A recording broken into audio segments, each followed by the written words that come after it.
Bonjour et soyez les bienvenus. Cette vidéo est consacrée aux échangeurs de chaleur.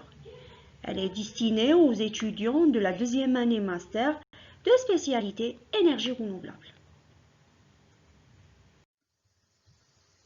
Un échangeur de chaleur est un dispositif utilisé pour le transfert d'énergie sous forme d'enthalpie entre deux fluides au plus, entre une surface solide et un fluide, ou entre des particules solides et un fluide, à des températures différentes et en contact thermique.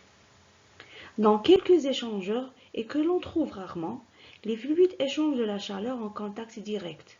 Mais, pour les échangeurs les plus répandus dans l'industrie, le transfert de chaleur entre les fluides produit à travers une paroi ou cloison de séparation.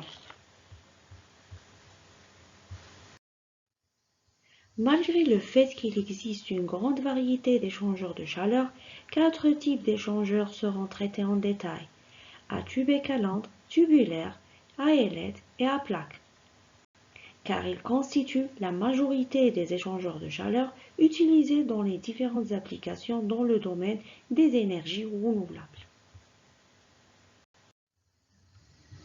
Les objectifs généraux.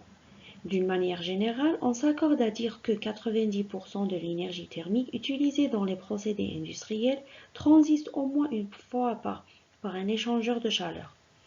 Donc l'objectif de ce cours est de calculer et dimensionner un échangeur de chaleur mono et biphasique. Alors, le dimensionnement d'un échangeur consiste à calculer la surface d'échange nécessaire pour obtenir les performances désirées: puissance, température de sortie. Donc il faudra par la suite de déterminer les pertes de charge ou bien les pertes de pression qui vont engendrer la circulation des fluides.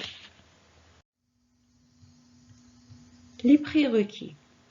Alors en se basant sur toutes vos connaissances acquises dans les maths, l'appliquant sur les points suivants: la mécanique des fluides, le transfert thermique approfondi, phénomène de transport.